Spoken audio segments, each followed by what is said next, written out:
Tidak Allah turunkan Al-Quran ini kepada Nabi Muhammad supaya dia menjadi susah.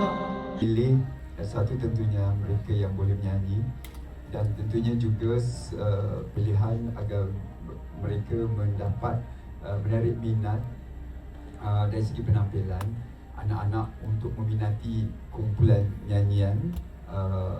Saya berkatakan boy band, tetapi boy band yang kami bawakan ini adalah mempunyai warna yang sangat berbeza. Kenapa kami namakan kumpulan kalam? Kalam itu adalah kalam Allah. Jadi itu sebabnya kalau dilihat ejaan K4 tu sebenarnya A menggantikan 4 tu menggantikan A dan mereka adalah 4 orang daripada anggota kumpulan ini.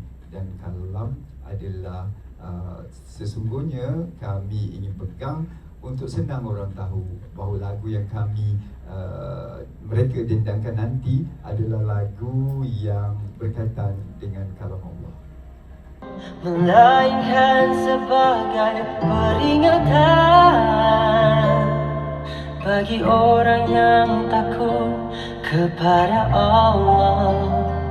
Okay, first of all, yes, memang Pak Neil went into my life sebenarnya. Random gila bila tu. And he ajak me untuk jumpa lah. And I went to see him. And Pak Neil bagi tahu yang dia nak buat satu group. Not really nasyid, but tapi lagu kita nak sampaikan lebih kepada lagu-lagu dakwah lah. Lagu-lagu lebih ke arah Islamik. And of course saya sangat terbuka hati dengan idea Pak Neil tu. Saya bersetuju.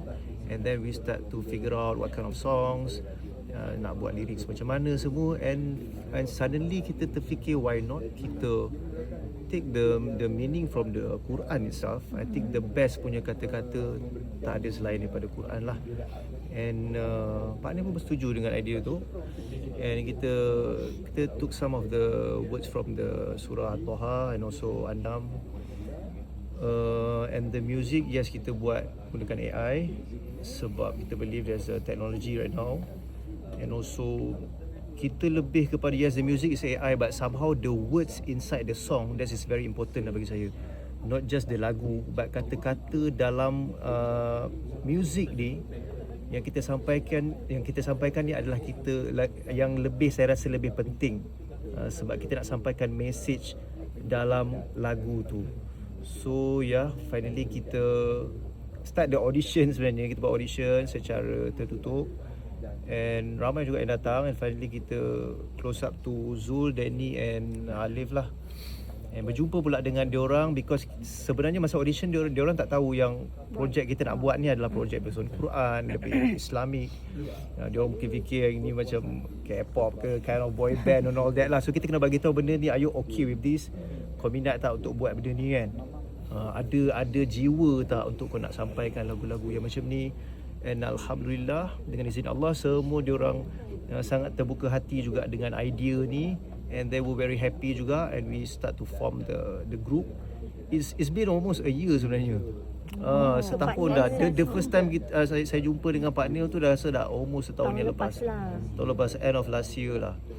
So lah, and kita tak rushing sebenarnya benda ni. Macam Pak Neil bagi tahu, it's not the purpose of business ke, kita ada deadlines kita and all that lah. Kita lebih kepada, kita believe when kita nak sampaikan satu benda berkait dengan kalam Allah ni, lebih kepada Allah yang lorongkan segala-galanya lah. When times untuk kita nak audition, bila kita nak dapatkan members for the group, and then when kita nak start the recording, and bila kita nak launching, and even today pun sebenarnya kita tak plan. Happen to be Maulidur Rasul semalam, sempena dengan Maulid Rasul semalam. Hari ni kita dapat launch lagu ni. Semua Allah yang lorongkan lah. So most of the things unplanned lah. Dia lebih kepada is a privilege juga sebenarnya. And saya rasa satu amanah juga untuk saya, because Pak Neil want me to take care of them juga kan. Because Pak Neil pun sometimes dia sibuk, and he wants me to take care of my adik-adik ni, to form this group, and untuk bagi idea and all that lah. Mungkin sebab Pak Neil tahu saya been singing kan last time semua. Saya memang tak ada go through audition lah. Pak Neil memang okay with me, Alhamdulillah. And tak adalah kelebihan daripada segi apa pun sebenarnya, lebih kepada amanah dan tanggungjawab saya lah. Sebagai mungkin lebih senior daripada diorang, untuk bantu apa yang boleh, insyaAllah. Alhamdulillah, saya pun sebenarnya sebelum into this group, saya memang ada buat hosting dan sebagainya. Dan saya pun memang berada di corporate comms.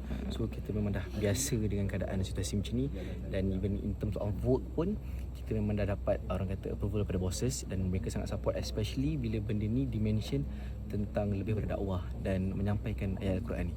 So alhamdulillah setakat ni semua okey. Satu penurunan dari Tuhan yang telah menciptakan bumi dan langit yang tinggi. Kalau untuk mencari chemistry, saya rasa it all comes naturally masa kita orang nak record lagu, masa kita orang nak shooting.